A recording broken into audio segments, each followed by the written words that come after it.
Good morning, and let me admit it's always been an inspirational exchange of ideas whenever I've interacted with the USIBC. Now, with the title given, India Ideas Summit, and also looking at maximizing the next 75 years of India-US prosperity. So it doesn't give you any chance to think of anything else. The title is so well worded. It makes it possible for all of us to sit up and say what exactly can be the contributions each one of us can make. So thank you very much, USIBC, US Chamber of Commerce, for coming together at a time when the world is going through turbulent changes. And these are not such changes that it affects only some countries and the others are safe. No country is safe, or no country is so immune that they're not going to be affected by these changes which are happening much beyond, I suppose, all our control. So it is a time when all of us will have to really work hard to see what are the best ways in which we can synergize our linkages and come out, because the kind of potential that exists in maximizing the prosperity by collaborating between the two countries, we stand to benefit not just as two countries, but the contribution that together that we can make will have an impact on the globe, which in some parts are still struggling to have basic securities, whether be of food or be of energy. So thank you very much again for having this gathering at a time when all of us will have to definitely do the critical thinking so that we can help not just ourselves, but the people around us. I think the current status of the US India relationship is something worth recalling for just a minute, even if it's a repetition of very many things that have been said earlier. In the last 8 years for sure, where I've been party to the decisions and also to the various engagements, I've seen that there's been a very interactive relationship between the US and India, and that interaction again has been very pointed. It's just not sharing some thoughts and some homilies here and there, but very pointed and understanding each other's compulsions, challenges, as much as understanding the potential that exists. And being responsive, therefore, we have also helped in getting over several such hurdles which have otherwise held back investments coming into India. And on that, I will emphasize that Prime Minister himself engages with businesses directly, gets his ideas, and also makes sure the engagement with ministers, engagement with India's business interests are all simultaneously held, that when the actual decision making happens, the input at various levels are obtained, and therefore responsive decisions are taken. It might be overdue when I say that the inputs, particularly as an example, particularly on the insurance sector, which has been given since Prime Minister took over as the head of the government in Government of India. It took a couple of years, but the government squarely and roundly responded to all the requests made to open up the insurance sector where India has immense potential. That is one classic example where engagements, exchange of ideas, and also being at the level of the Prime Minister itself, these exchanges have transpired into policy initiatives. Now, that is the kind of engagement which we need to rapidly ramp up for the next couple of months, so that truly for the next 75 years, maximizing the potential that exists we can lay the foundation. The foundation exists, we'll have to further strengthen it. And I think mutual understanding, particularly at a time when the world is so divided, and the world is so engaged in such activities which you think, who exactly would want these to happen? But when it is happening, none of us feel empowered enough to stop it. So we are at very severe challenging times, and therefore I would think such engagement at this level will only further strengthen common shared values between India and the US. And the shared values doesn't just stop with democracy, it also helps in freeing economies which are otherwise very throttled by engagements which are not so desirable. So I would think shared values should now enlarge itself to values of common beliefs such as your economy, the free economy, liberal values, liberal but respecting countries and their sovereignties, liberal as yet the individual country's civilizational values, and therefore I think the word that Atul Keshav mentioned during his introductory remark, that if there is mutual respect, it takes us quite a distance in this engagement. The outstanding 3 or 4 issues, outstanding I say, not just because it's been pending, but which are eternal values and eternal relevance to our economies, is first of all, as I said, economy itself and the democratic values, the freedom, individual freedom that we hold very precious to ourselves. But the commonness also expands into concerns that we have. We are very concerned, we meaning not just India, but you as well, if I understand, are very concerned about how we are going to get over the uncertainties which are before us. The uncertainties, I start with something which is not really on a list of priorities, top on the list. But I start with the complexity which is there in handling climate-related issues. Every one of us, because we periodically attend these climate conferences, have committed ourselves to nationally determined commitments, whether in transitioning, whether engaging a lot more in renewables, and so on. But even as we are plotting our course, came huge big uncertainties in terms of the availability of the crude, availability of natural gas, and also the uncertainty because of the war. Now, it doesn't surprise, but indeed it should surprise each one of us that we have not even thought about such extreme exigencies, that many of us are now, without blinking an eyelid, saying that, sorry, we'll have to go back to coal at least for some time. And there is no other way. And I also admit that there's no other way. Many of us have openly said, we want to go back to coal because it's becoming expensive.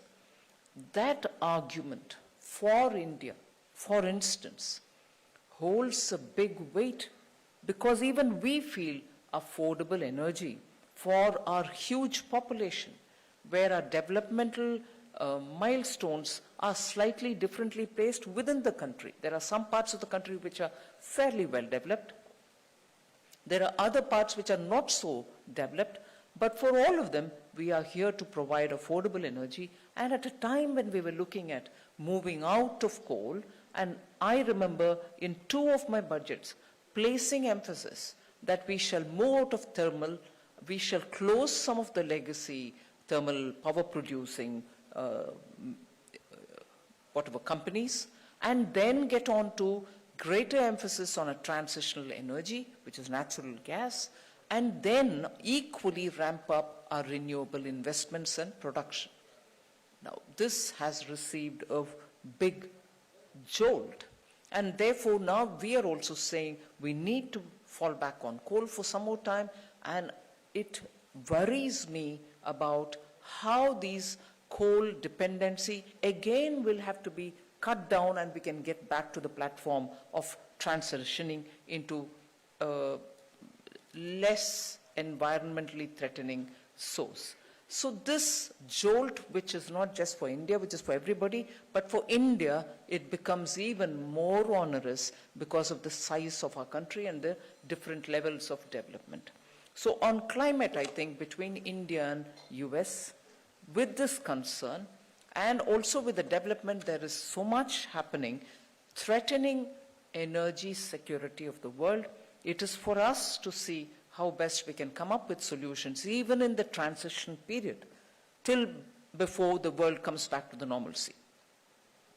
But I find three strengths which are typical for India, which can now become the platforms based on which we can maximize on the prosperity in the next 75 years between India and the US. And the three strengths that I want to talk about are the size of Indian economy, about which you had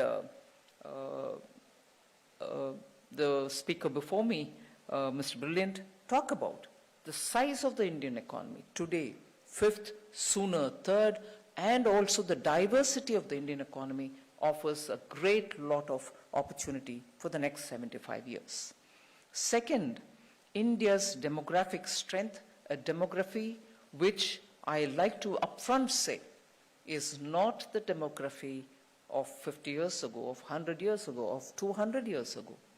A demography which was only labor, manual labor, labor which were during the imperial era shifted mercilessly into plantations far away from home.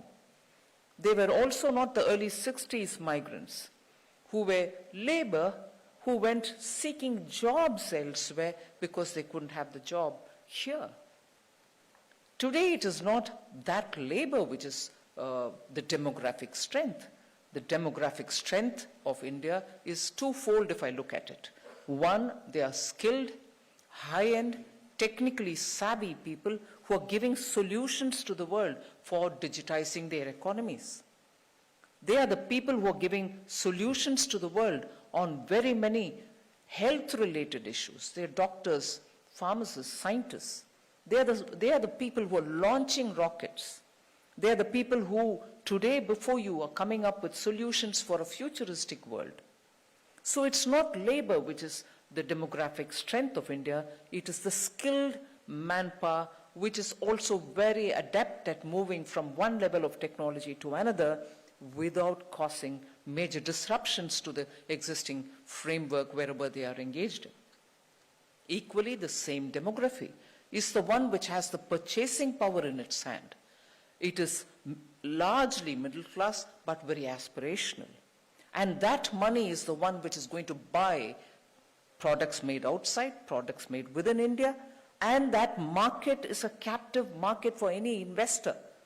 We are not asking for investments to boost our economy and therefore, as a largesse. It is more an investment where you have an existing captive market, and beyond which you can also look at an export elsewhere. But that captive market gives you equally the supply of labor, which is absolutely skilled, not blue collar, but not even the white collar. As they said in Davos a couple of years ago, the new collar, which is technology savvy. That's a second. And the third is the prowess that India has acquired in the last few years in the digital world that has influenced the way in which we have spread vaccination, certified vaccination, also give a platform for the global communities on how to track, trace pandemics, also how to track and trace patients. And we've also made sure that such a platform is not our property. We've opened it up for the entire world. I didn't have to say much more on the India stack, which is making a very big buzz around financial domains, the payment systems, and now I've heard several countries talking to us if the India stack can become a global stack, in that we have payment structures, financial technologies, which can talk to each other between countries. India and Singapore, India and UAE are at an advanced stage in talking about interoperable systems in the financial, which is going to ease out a lot of cross-border payments. Again, here I want to underline the point. These are not just cross-border. Of our diaspora, which is working elsewhere and wanting to send money as remittances, it is more cross-border payments on a high order, which can help bulk transfers of funds, investors, stock market operators, and also fund managers, all tend to get a benefit out of it.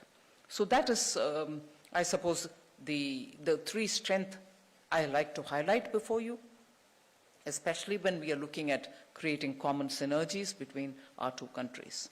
The size of the Indian economy, I wouldn't want to elaborate again on it, but what I see as the global possibility is if India and US together were to work within the next 20 years, I guess we will reach a 30% of the global economy size, and we shall be contributing to the global GDP to the extent of about 30%. And that itself will make India and US the engine of global growth. And on that, where we are today as India, in spite of all the challenges, and we are confident that irrespective of the steps central banks around the world would take to protect their economy, to ensure that their economy is given enough monetary support. I still repeat this, which I did mention before entering this room to the board members. We are confident, and I also know there is a representative of the Reserve Bank in this crowd. We are confident that the steps that the US Fed may take or the European Central Bank may take, Indian Central Bank, the Reserve Bank, is fairly clued into the developments which are happening all around, and they are confident of handling the Indian monetary policy without major blips or rise and falls. And if that is the side of the monetary, on the fiscal side, I think even during the pandemic and immediately after that when we were trying to revive the Indian economy, we've shown and showcased, and I'm not saying this as if it's a point of achievement, I'm more saying it as this is what is there before me. I will have to go on that path further to ensure that India moves fairly well guarded in this. The fiscal policy during 2020 and 2021 has been a very targeted fiscal policy in that we knew because of the consultations. Again, the virtue of the policy making under Prime Minister Modi has been that it is driven by exhaustive consultations. And the process of consultations are very layered, beginning the Prime Minister down to officials in the ministries. So with this kind of a consultative process, during the pandemic and immediately after that, the revival of the Indian economy has largely been helped by the government, by right kind of policies, quick reforms, and above all, hand-holding for targeted sectors which need it. And there was therefore no splurging of money. There was no overprinting of currencies. There was no flushing the economy because money has to reach the hands of the people. And in this, the technology part of India's development in the last 8 years immensely helped us in that we knew we had to give money to somebody, we could reach that somebody by just the press of a button. So the technology element is one which has helped us in successfully executing the targeted approach during the pandemic. And that I understand was a challenge for many of the countries because they were less on the digital path. We could ramp up faster. So the final point is on the digitization itself, between the US and India, I see a lot more further scope. And this I'm saying on a day when the ONDC, the Open Network for Digital Commerce, is being given a big push in India. It will democratize the digitization. Common people, common small sellers can all now, without being excessively charged, get onto a platform and through that have several other platforms equally talk to each other. So I choose X payment portal, whereas I'm looking for a commodity which is available on a different payment portal or a marketing portal. This and that portal can talk to each other, having come on board ONDC. That is, I think, a massive revolution where many of the SMEs in India cannot afford digitization through the otherwise charging portals. This Government of India, owned in the sense Government of India and many of the Government of India institutions owned ONDC, is revolutionizing the Indian retail manufacturing and also retail consumers.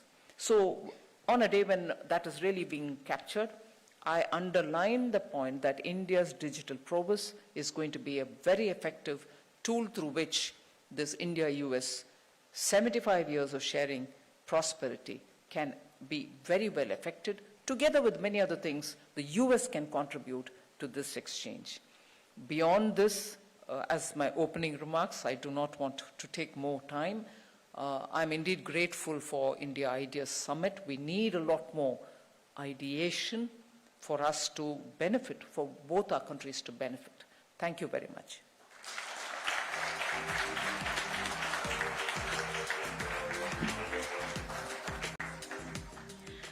Thank you very much, Honorable Finance Minister Nirmala Sitharaman, ma'am, for those insightful remarks. I'm now pleased to invite the Executive Vice Chair of NASDAQ and the Interim Chair of USIBC Global Board of Directors, Mr. Ed Knight, to join us on stage for a fireside chat where we're going to discuss US India cooperation on cross-border investment and the global startup ecosystem. Mr. Knight. Thank you very much. And it's great seeing everyone this morning, and we're honored to have the Honorable Minister with us. Thank you for your thoughtful remarks. As Myron Brilliant said, you have a well-deserved reputation for getting things done for your country and its citizens, and particularly those who are less advantaged in your society, and delivering results for them. We congratulate you on that. I'd like to start off with a quote from, of all people, Lenin, at a business conference, not really what you would think, but he said once, decades pass and nothing happens, and then decades happen within a few weeks. We seem to be living through a period where, in a matter of months, decades have happened. And that creates an inbox for you in particular, but for all finance ministers, but particularly for you, that has to be overwhelming in many respects. And so I'm just curious, in managing your job with so many issues, and you touched upon many of them, and you have a great ministry to help you with and a great government, but how do you prioritize? What is the strategy? Do you focus first on the 12 million jobs that need to be created every year in India?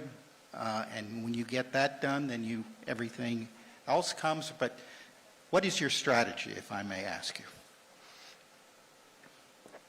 Let me first admit that not very many times I agree with the communist leaders' observations. But here's one I probably will agree. I'm not sure I can have the luxury of sequencing priorities in my job. Several things will have to happen simultaneously. While, of course, some are red-lettered and some others may not be. And the red-lettered ones would be definitely jobs, equitable wealth distribution, and making sure that India is still moving on the path of growth. In that sense, inflation is not red-lettered. I hope it doesn't surprise many of you all. We have shown that in the last couple of months, we were able to bring it under some manageable levels. So the three priority points, if at all I can say they are priority, equally handling many other things, would be these. Of course, tied to many of these, like jobs and infrastructure, which you have very ambitious plans in your budget, is capital formation and attracting investment. More and more U.S. companies are investing in India. NASDAQ is very proud to list the two largest employers in India, in Microsoft and Google. And we know many of them have more plans to invest. But in terms of facilitating capital formation and foreign investment, could you describe the steps you're taking in that regard? Well, on capital formation, particularly with the, not just the Indian investments, but also from funds abroad, we've given a particular attention on what the fiscal concessions can be made for large sovereign funds. We've also engaged with them in the last few years. The NIIF was one attempt. I would like it to be a lot more robust. So I will have to review, and I've also expressed that desire to review the NIIF to see how best we can make that robust. But sectorally, I think we have engaged with particular investors who are keen on some sectors and facilitated in policy, easing of policy, so that they can come over. But the PLI scheme, which have been launched for 13 specific sectors, which we call sunrise sectors, but sectors in which I think the future of the world depends, the solar energy or any other such, which are so now disrupted in their value chains, are the ones which we have opened up and given fairly good concessions, which actually has reflected in the fact that successfully a lot of companies have applied and also benefited by the PLI.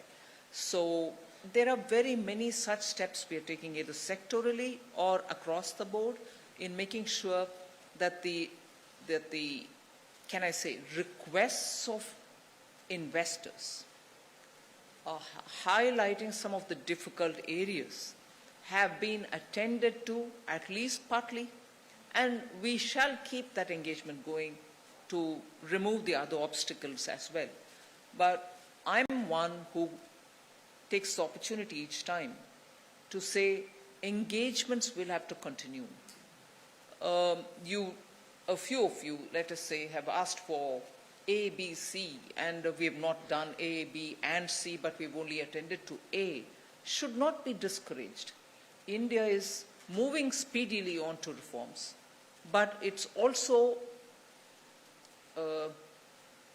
ridden with a lot of challenges, and as a result, take one doesn't mean that I've not conceded to A, B, and C, but I've done only A, so no, things are not happening, should not kindly be the mindset. Continuous engagement, repeated engagement, because we are very happy to have that engagement.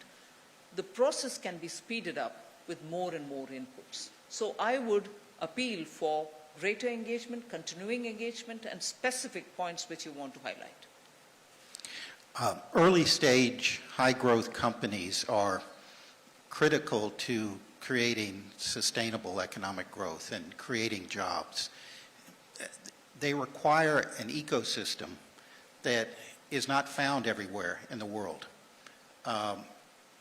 Many of the elements are in India, including the entrepreneurial spirit of your people, the education system that you have that produces 500,000 engineers every year. What is your government doing to continue to create that ecosystem and encourage early stage high growth companies? In the last few years, I think we've faced the challenges of creating that ecosystem because of the engagements that we've had with those in that sector, in that sphere of activity. They pan across several sectors. And I think the speed with which Prime Minister Modi has engaged and responded repeatedly, the ecosystem has the confidence that support is not just on the basis of policy, it's not on the basis of just giving assistance, giving funding, but also enabling the process. In that, if they have operations not just in India but elsewhere, even that is being treated fairly and also in a facilitating manner. So the approach has not been, you asked me this, I've given you that, but we are also ensuring that continuously those around them are also facilitated. As a result, I think that confidence level has grown, and that itself is triggering greater traction in that ecosystem. But that's a growing area. We are open to strengthening them, and we certainly do want them to continue to grow in India and also have a foothold elsewhere. So in that, going in that path, I would make sure that every one of them are approached by one or the other institutions so that we understand if they have any repeated difficulties or anything of that sort. Fiscal incentives, treatment of their profit earning, understanding their valuation, particularly because questions were raised that many of them are overvalued even in the initial stage, but understanding the valuation. And today I was happy to read in the media that many of them who hesitated to come out with IPOs because in between there was a bit of a drawback, have now come back to the market, and the requests for IPOs are increasing. So I'm happy to see these developments happen. Let me compliment you and your government from what I'm hearing from the technology community in some steps you've taken that you've alluded to. The technology stack that you've created is really visionary in its breadth and in its execution. So difficult to create a payment system, a platform for commerce as you have, and it has impressed the whole technology world. Something else is the fact that you are taking more time in developing your data privacy policy. And that's a very difficult issue. We understand there are sovereign questions involved in that.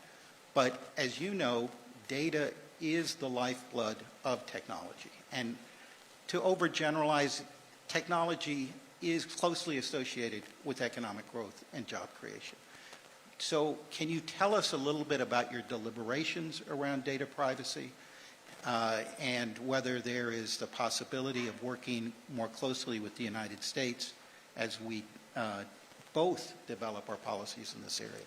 Absolutely. Sharing of ideas is always welcome, and one benefits from such sharing of ideas. But on the data privacy, the minister has been working diligently. I would credit the minister for having been very open about withdrawing the bill which was in the parliament, which was felt not addressing all issues. And he has assured that soon enough we will have the new data privacy bill, which will be a product of consultations and will address every such concern most of us have had on the privacy bill. So sooner rather than later, you will have the bill coming, and I'm very confident about the extent of consultations that have happened both within India and also with experts from outside. So I'll wait for the bill, and I'm sure the bill is going to be absolutely comprehensive enough to address all issues. Earlier we discussed the fact that India will host the G20 meeting next year. Could you speak for a moment about your ambitions for that meeting and what you hope you might accomplish?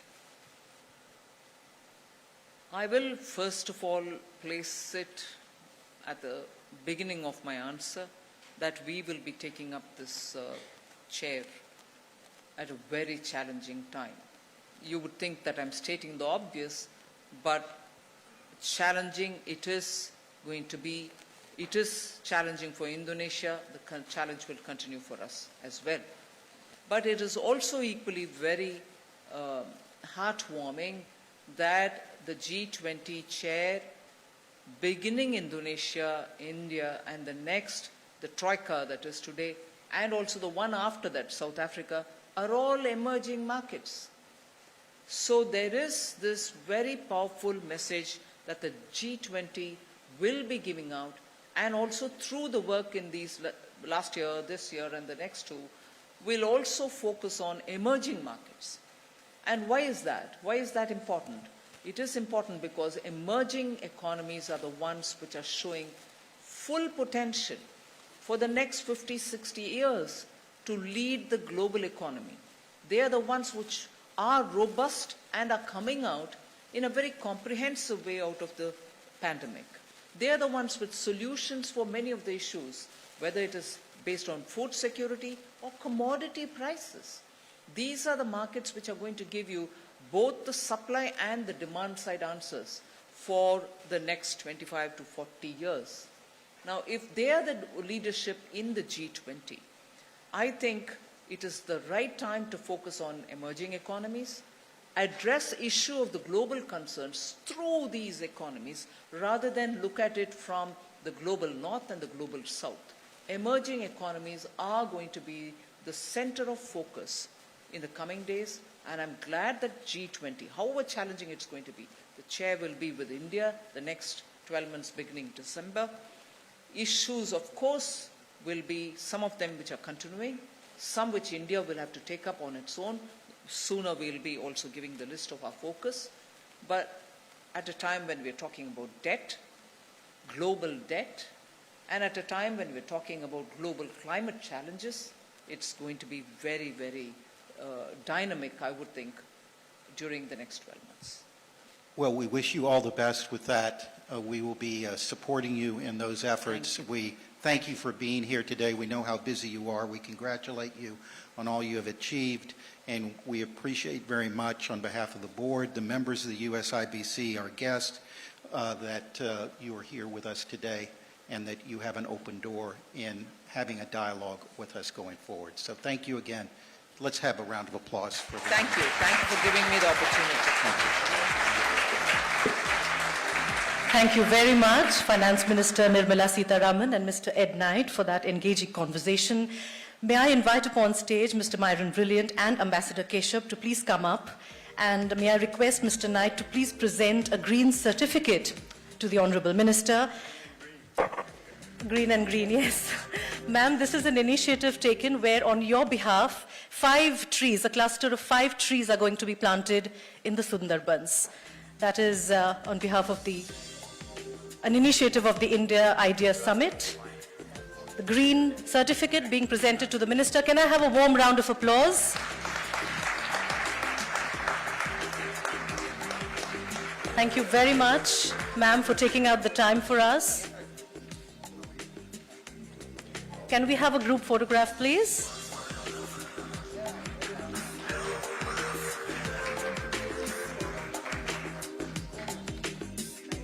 Thank you so much. Ma'am, gentlemen, thank you very much.